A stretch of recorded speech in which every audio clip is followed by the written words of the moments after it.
तो गाइज मैंने तो आपको हैप्पी दिवाली विश कर दिया है, पर यहाँ पर AEW के भी कई सारे स्टार्स आपको हैप्पी दिवाली विश कर रहे हैं, क्योंकि हाल ही में AEW ने अपने सोशल मीडिया हैंडल्स पर कुछ वीडियो शेयर किए हैं जहाँ पर हमें AEW के मल्टीपल स्टार्स यहाँ इंडिया को हैप्पी दिवाली विश करते हुए दिखाई दे रहे हैं, जिससे आप समझ सकते हैं कि AEW के लिए इंडियन मार्केट भी काफी वैल्यूएबल है। और मुझे लगता है कि हमें काफी जल्द ही WWE की तरह AEW भी इंडिया के अंदर काफी फेमस होते हुए दिखाई दे सकती है। इस पर आपका क्या कहना है आप मुझे कमेंट कर बताइए, और क्या आप ऐसा होता हुआ देखना चाहते हैं या नहीं। पर मेरा तो यही ड्रीम है। लेकिन अगर आप हमारे चैनल पर नए हैं तो ऐसे ही AEW से रिलेटेड हर एक न्यूज, रूमर और अपडेट और AEW के हर एक शो का रिव्यू पाने के लिए हमारे चैनल को सब्सक्राइब करना मत भूलना, क्योंकि आपको हमारे चैनल पर AEW का कंटेंट देखने को मिलता ही रहता है। पर अब ज्यादा देर न लगाते हुए चलिए ये वीडियो शुरू करते हैं।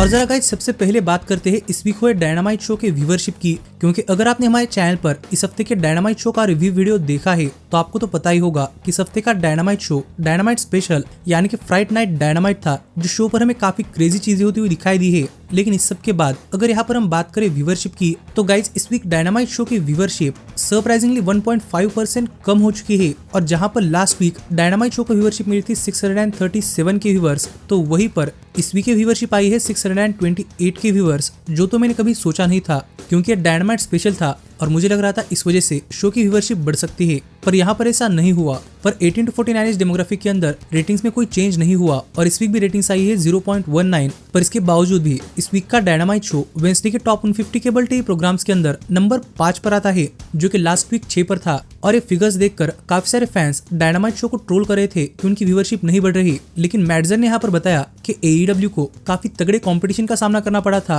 क्योंकि यूएस के अंदर हाल फिलहाल में वर्ल्ड सीरीज चल रही है, जिसकी व्यूवरशिप वूपिंग 18 मिलियन आई है। पर इसके बावजूद भी डायनामाइट शो ने काफी अच्छे नंबर्स ड्रॉ किए हैं, जो तो मुझे सही लगता है, क्योंकि यहाँ पर रैंकिंग्स में शो का रैंक बड़ा है। लेकिन आप मुझे कमेंट कर बताइए कि नंबर्स पर आपका क्या कहना है। लेकिन मुझे नहीं लगता कि नंबर्स अब बढ़ने वाले हैं।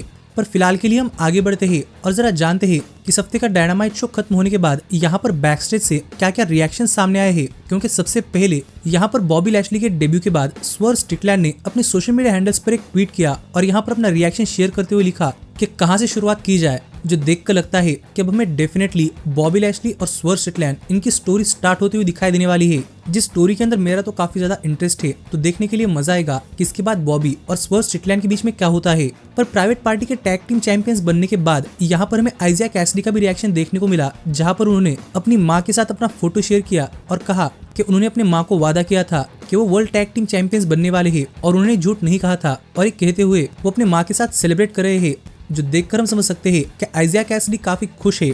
और यहीं पर प्राइवेट पार्टी को कांग्रेचुलेट करते हुए टोनी खान ने भी अपने सोशल मीडिया हैंडल्स पर उन्हें काफी प्रेज किया और न्यू टैग टीम चैंपियंस बनने पर विश किया। तो देखने के लिए मजा आएगा कि आगे प्राइवेट पार्टी के साथ क्या होता है, क्योंकि अब वो चैंपियंस है और मैं चाहता हूँ कि उनकी टाइटल रेन एक काफी जबरदस्त चैंपियंस की तरह हो।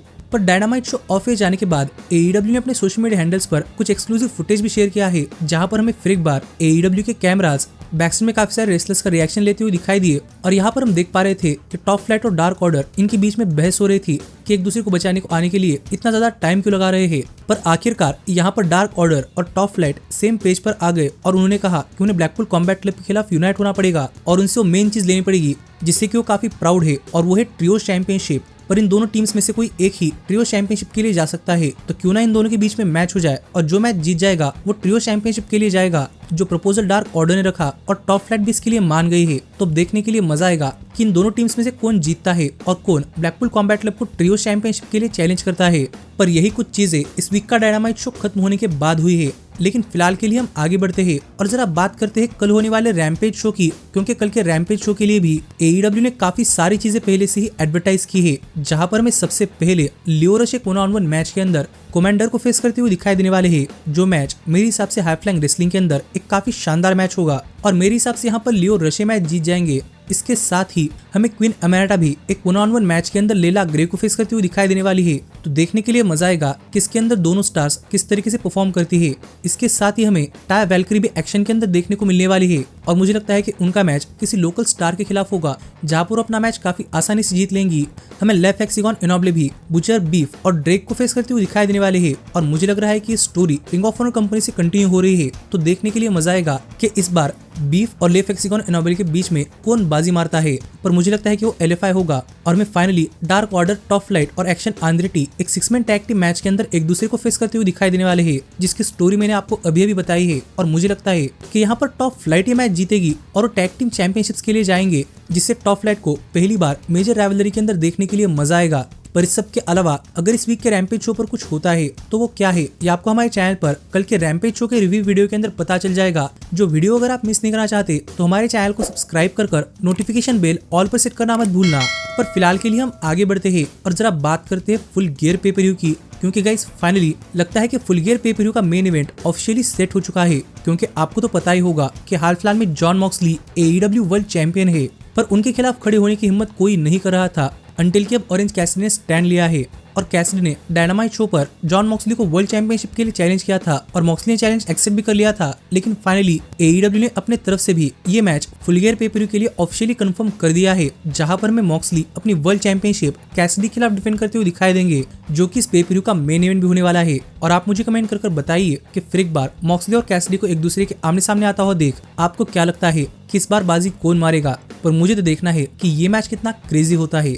लेकिन फिलहाल के लिए हम आगे बढ़ते हैं और जरा बात करते हैं हमारे आखिरी अपडेट की, जो कोई बहुत बड़ी स्टोरी तो नहीं है, लेकिन गाइस हाल ही में बॉबी लैशली के AEW के अंदर आने के बाद फाइनली हमें ये पता चल चुका है कि बॉबी लैशली और AEW इन दोनों के बीच में एक ऑफिशियल एग्रीमेंट कब साइन हुआ था। क्योंकि गाइस बॉबी लैशली के AEW के अंदर आने से पहले से ही मैं आपको ये बता रहा था कि शायद बॉबी लैशली और AEW इनके बीच में एक डील फाइनल हो चुकी है और वो ऑफिशियली अंडर कॉन्ट्रैक्ट है, लेकिन अब तक वो टेलीविजन पर नहीं आ रहे। लेकिन यहाँ पर फाइटफुल सेलेक्ट की तरफ से एक रिपोर्ट आई है जो हमें बता रही है कि माना कि बॉबी लैशली ने इस वीक के डायनामाइट शो पर अपना डेब्यू किया है, लेकिन बॉबी लैशली ने सितंबर महीने के अंदर ग्रैंड स्लैम शो से पहले ही AEW के साथ एक ऑफिशियल डील साइन की थी और बॉबी लैशली तब से AEW कंपनी के साथ ऑफिशियली काम कर रहे हैं। जो अपडेट हाल फिलहाल में बॉबी लैशली को लेकर सामने आ रही है और आप समझ सकते हैं कि बॉबी लैशली ने AEW के साथ 1 महीना पहले ही कॉन्ट्रैक्ट साइन किया था, लेकिन उनके डेब्यू के लिए AEW ने काफी वेट करवाया और मैं फाइनली अब वो AEW के अंदर देखने को मिल रहे हैं, जिन्हें देखने के लिए मैं तो काफी एक्साइटेड हूँ। और मुझे देखना है कि बॉबी लैशली अब AEW के अंदर कितना तहलका मचा पाते हैं, क्योंकि वो सच में एक टॉप स्टार है। लेकिन आप मुझे कमेंट कर बताइए कि आपका इस पर क्या कहना है। पर ऐसे ही AEW से रिलेटेड हर एक न्यूज, रूमर और अपडेट और AEW के हर एक शो का रिव्यू पाने के लिए हमारे चैनल को सब्सक्राइब करना मत भूलना। पर अब मैं मिलता हूँ आपसे अगली वीडियो के अंदर, पर तब तक stay healthy, stay happy and keep watching elite wrestling. Happy Diwali! Alpha Chia wishing you all a happy Diwali. I happy Diwali. Hey India, Happy Diwali. happy Diwali India from Johnny TV and All Elite Wrestling. This is Tony Schiavone of All Elite Wrestling wishing everyone a happy Diwali.